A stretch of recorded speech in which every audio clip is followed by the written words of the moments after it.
All right, checking audio. Okay. All right, so good morning and welcome back, everybody. I am Nagi and I'm your natural English coach. So it's time for this week's lesson. Oops, what did that do? Let's try this again.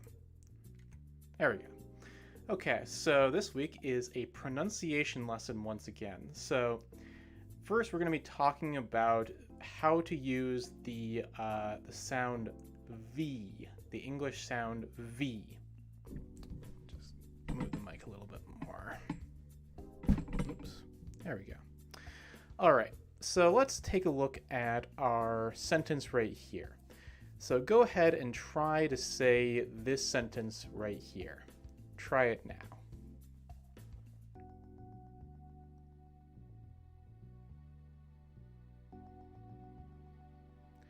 Okay. I am very afraid of violence. I am very afraid of violence. Now you try it again.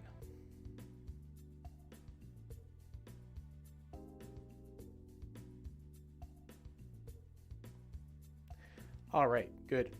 So as you can see, we're practicing the V sound here. And the V sound can be tricky if you are a Japanese person speaking English from Japanese, because in Japanese, the V sound often comes as bui, bui, right? Or ui in some cases, like uidesu, right? Or if you're talking about the B sound, it comes from violin, right? But it's not b or ui, it's v. V. So remember from our last pronunciation lesson when I taught you that in order to make the certain sounds correctly, you have to put your finger, you can feel the vibrations from your throat right here on your neck. So V, the V sound is another one of those sounds that you can feel the vibration, right? You can feel the movement. So try putting your finger on your neck like this, and you'll say V, V. So if you do it correctly, you should be able to feel with your fingers the vibration that's happening there. V, V, V.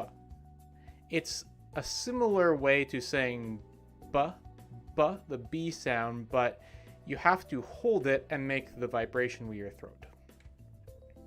All right, let's look at these words here. So how do we say these words? Let's start with the top left as usual. Go ahead and try it now.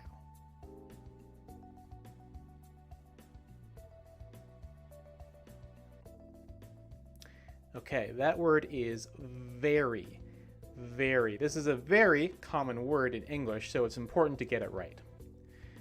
Very. Okay, let's go to the top right. What is this word? Try it now.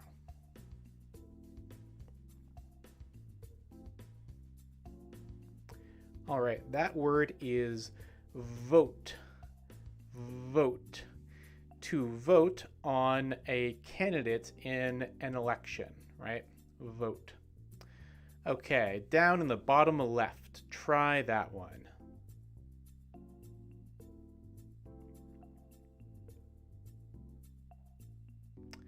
Okay, that word is vest. Vest. Like the thing that you wear on your upper part of your body, a vest. And our last one in the bottom right. Try and go ahead and try that one now.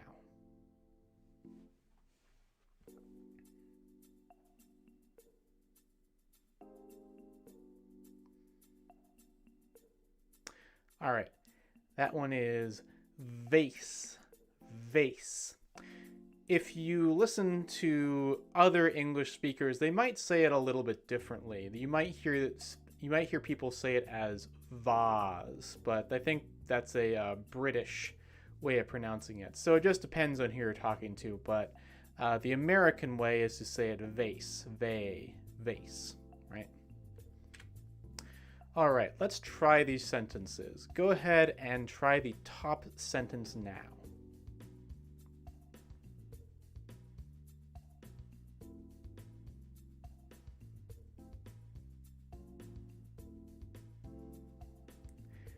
Okay. I need to go vote on Tuesday. I need to go vote on Tuesday. Try it again.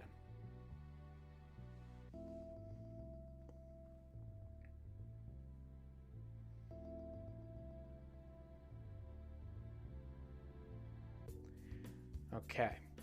Next one. Try saying the middle sentence now.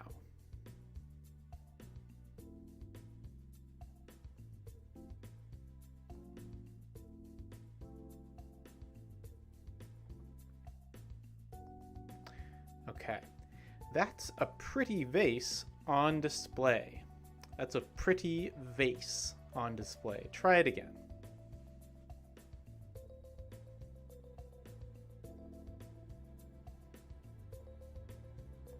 Okay. Now try saying the last sentence at the bottom.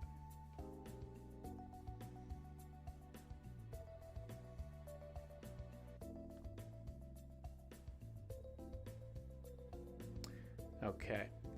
I am very tired right now. Are you very tired right now? I am very tired right now. Go ahead and try it again.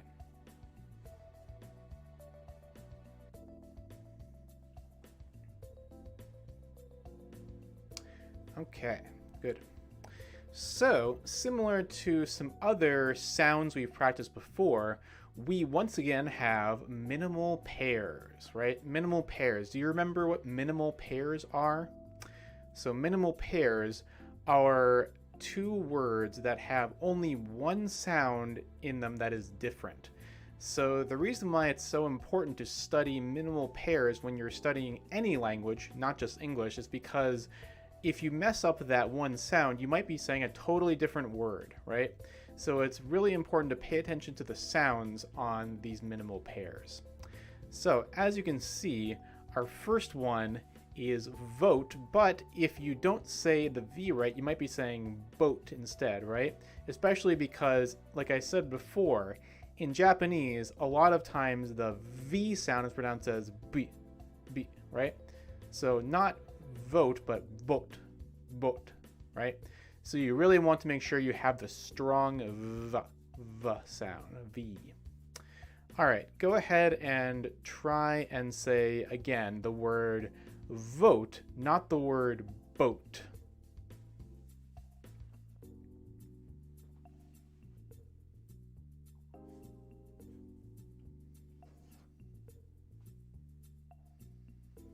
All right. Now let's go over to the top left, right? So normally we want to say vase, right? Vase. But again, if you're pronouncing the V as a B, you might be saying base, right? And you don't want to say that. You want to say vase. Try it now.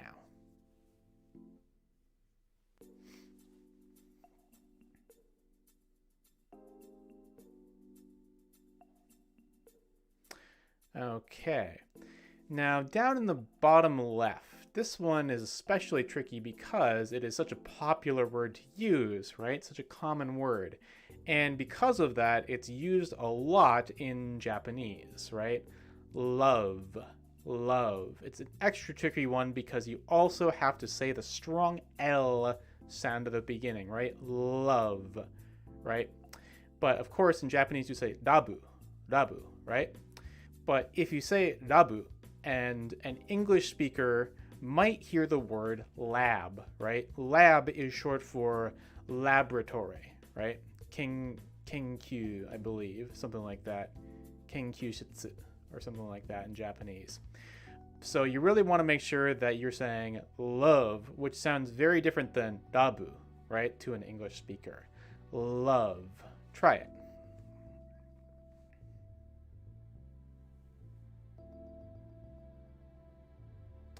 All right.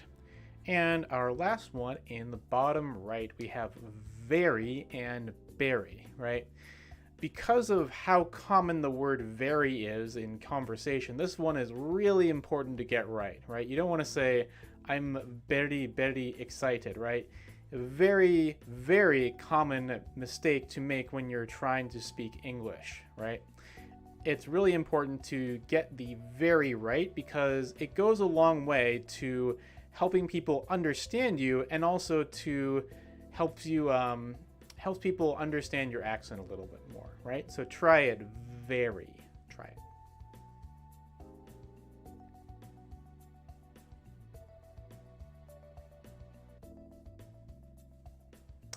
All right, let's switch over to our white. I can do this correctly. There we go. All right, so let's look at our minimal pairs again. We have 1 and 2. So we have vote and boat. We have vase and base. We have oops, very. There we go. And berry. And we have love and lab. Okay. So once again, I am going to say one of these words, and you just have to decide which category, which line does it come from? Is it line 1 or is it line 2, right? So I'm going to say the word. I will give you a few seconds to choose 1 or 2, and then I'll tell you the answer. Ready? Okay, here is our first word. Base. Base. Base. Is that 1 or 2? The answer is 2. Base.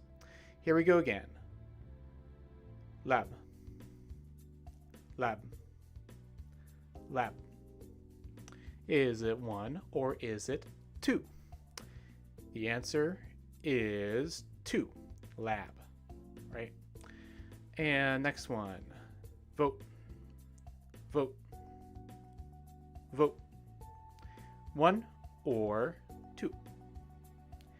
The answer is 1. Vote. All right, next one. Berry. Berry. Berry. 1 or 2?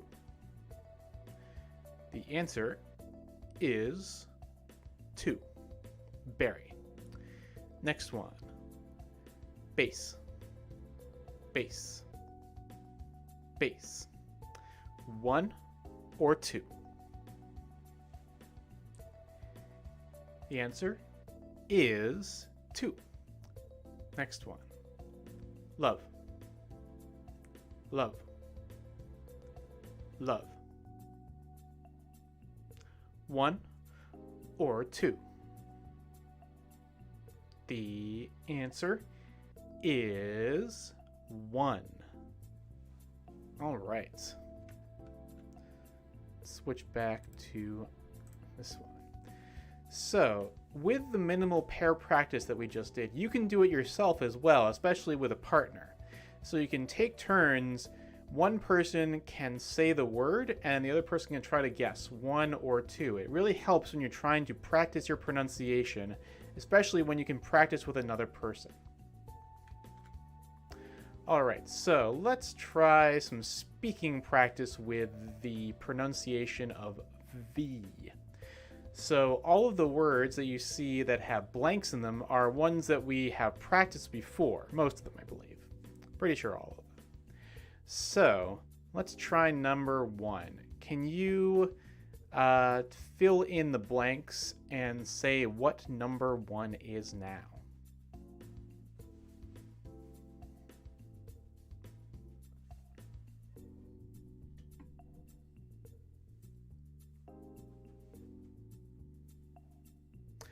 All right.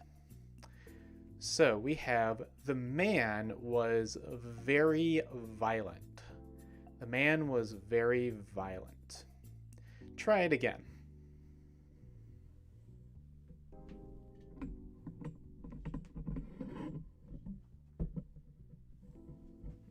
All right. It's a little bit better. Okay. The man was very violent.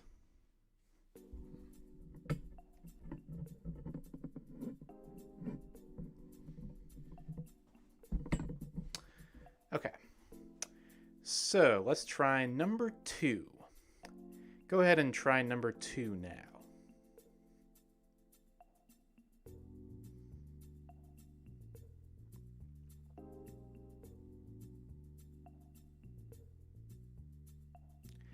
Okay.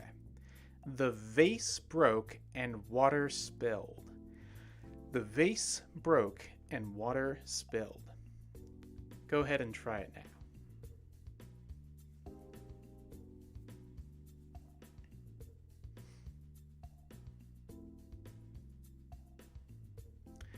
All right, let's try number 3.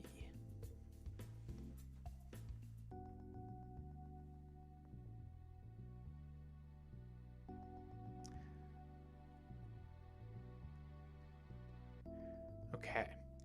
I don't know where to vote. I don't know where to vote. Try it again.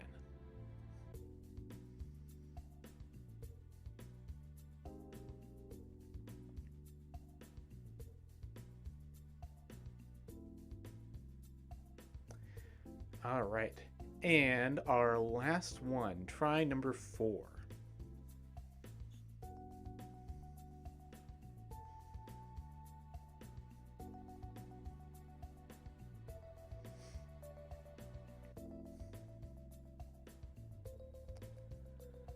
All right, this one might be a little bit trickier. So we can say, I have no love for him.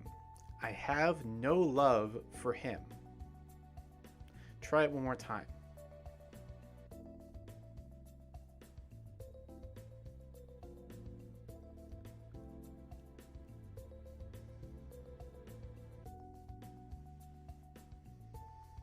All right, I have no love for him. Okay, good job. So we're gonna spend the rest of the time today talking about this. Do you remember this? If you watched one of the pronunciation videos from about a month ago, we talked about this as well. Confident speaker mindset. So when I am teaching and coaching people in English and pronunciation and conversation, one of the things that I really think is important is what I call confident speaker mindset. So basically what this means is that there are certain rules or certain standards that you can follow that if you stick to them, it will make you a better English speaker or a better speaker of any language, really. So do you remember what confident speaker mindset rule number 1 was? We're just going to do a quick summary of that right now.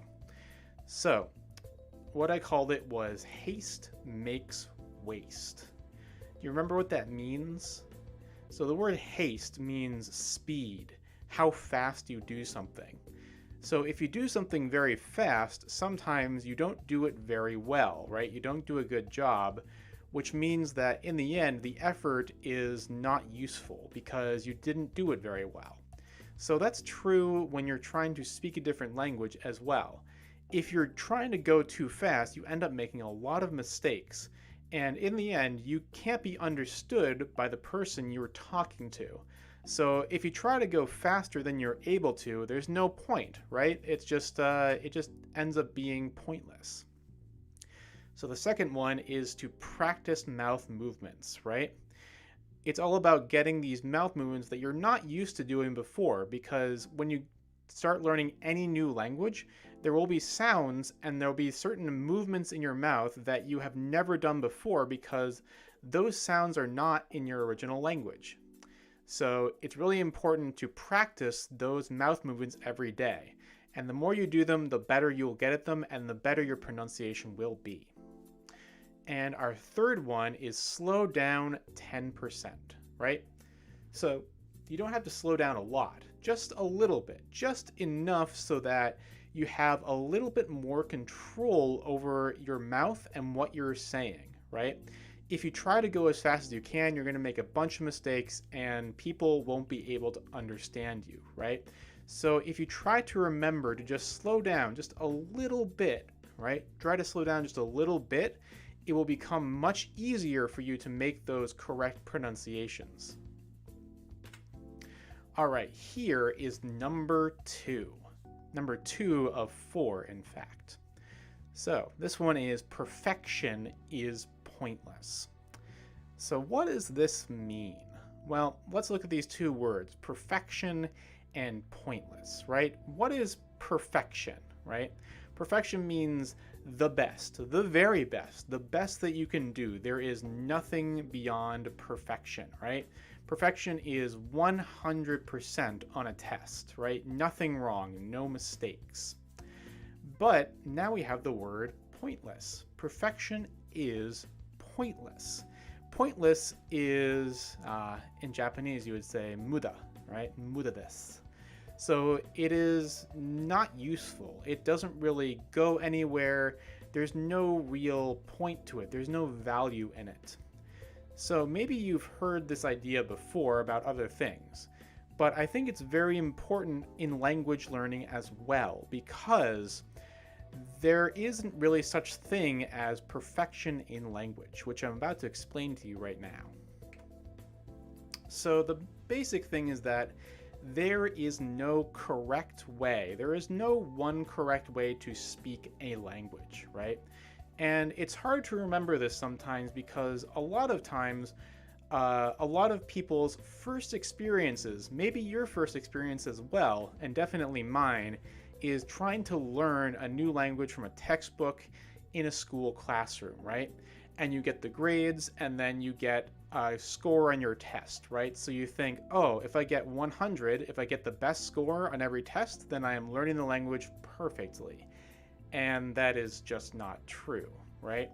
You could score very, very high, do very well on all of your tests, and then after school, you still find that you're not able to converse. You're not able to have a conversation very well in English when you want to, right? And it feels very strange because you studied so hard. So why does that happen, right? Well, basically, it's because, well, there's a bunch of different reasons, but the one I want to focus is on that there isn't one correct way to speak a language, right? So in any country or in any sort of place, whether it's Japan or America or Great Britain or anywhere else, right? What is considered to be correct language is decided by one single group. So usually it's the government of a country that says, this is the official rules to our language, right? However, even though you might hear that correct language on the TV or spoken by people who run the country, the fact is that that is not the only way you hear people speaking anywhere. And I'm sure you know that's true in your own country, right? So even though what is correct is decided by a single group, that's just not how reality works, right? Basically, no accent or dialect of a language is less correct than the other. Even though there is sort of stereotype, or there is a bit of how would you say it? I want to use the word injustice. It's hard to find a simple word to describe this issue. But basically, a lot of times people who have very strong accents or have dialects that come from faraway places in the country usually have a hard time because people think that maybe they're stupid or they don't speak very well, right? They're not very smart, which is not true. They're just from a different place where the capital of the country is not. The fact is that each of these dialects is complex and interesting in its own way, so it's not like it's the wrong way to speak, it's just a different way, right? Basically, language is not just one thing. Just because there is a dictionary and just because there is a correct way that some people think to speak, that doesn't mean that that is what language is. Language is a bunch of things that are all put together.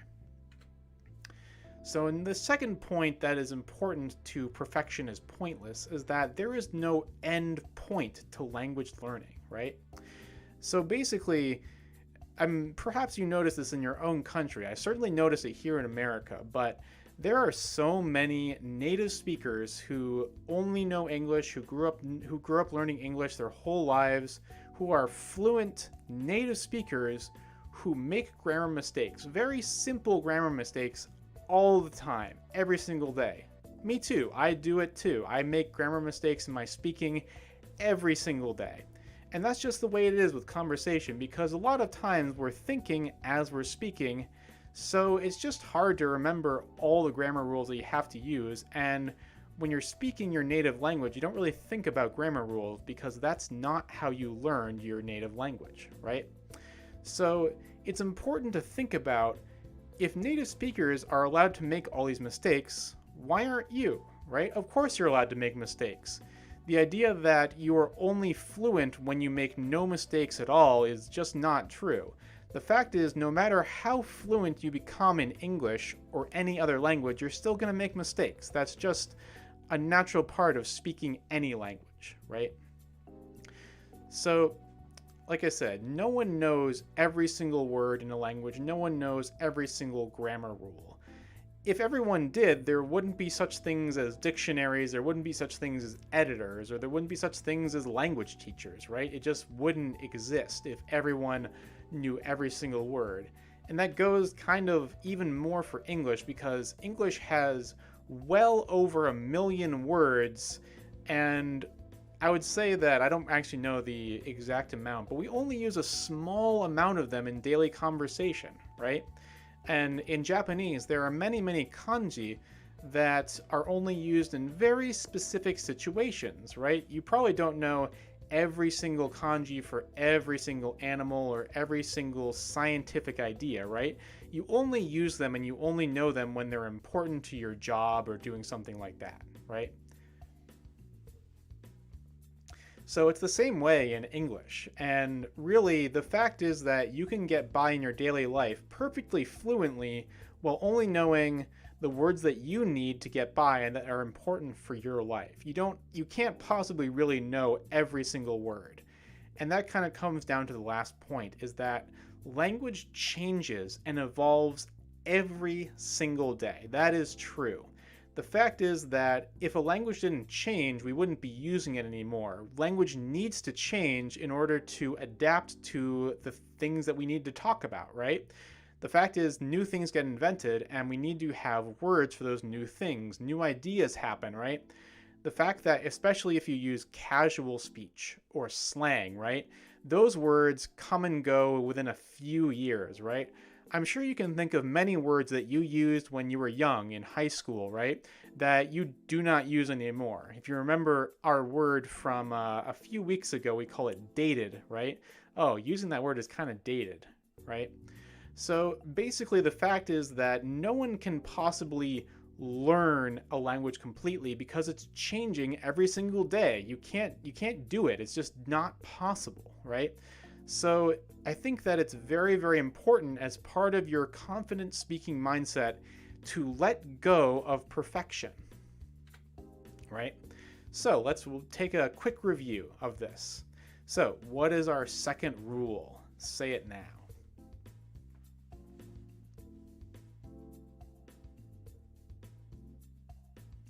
Right. Perfection is pointless. P is P, right? It helps you remember. Perfection is pointless. So the idea is that when you are learning English, when you're learning a language, it's really important to focus on your own situation and not perfection. It's really hard to compare yourself to someone else because they do not have the same situation that you do. Every single person's situation is different, right? Whether it is the fact that they were able to study abroad, whether they have more friends they can practice with, or whether they just, had more time, or whether their brain works in a different way, right? The fact is that anybody can learn language that they want to and need to. It just matters of what their own situation is. So focus on your own situation and try not to think about perfection, because perfection is pointless, right? So you can always get better, but you can never be perfect, right? The fact is that honestly, there are a lot of things that I learn new words. I learn new words in English, and because I'm also a writer, I am still learning new grammar rules and new ways to express myself in English. And the fact is that if you are a good learner, you're going to be learning every single day of your life. So basically, just perfection is not something that is worth thinking about. Just think about how can you improve just a little bit, just one thing, just a little bit every day, and that is going to be a much more effective and healthy way to learn a language, and it's going to stop you from becoming overwhelmed quite so much. All right, so that is going to be it for today. So you can find all my past lessons on my YouTube channel if you just click the little symbol there if you want to watch any of the past lessons. Please like and comment and share this video if you want to see more, because the more people watch these videos, the more content that I can produce for you to practice with, right? Also, if you would like to have a question answered by me, you can always type it in the chat, and if this video is live during the live stream, I will be able to see your comment and answer it in real time. You can also leave a comment or a question on the video, and then I will respond and help you with your English. All right? So that's all for next week. Until next week, see you later.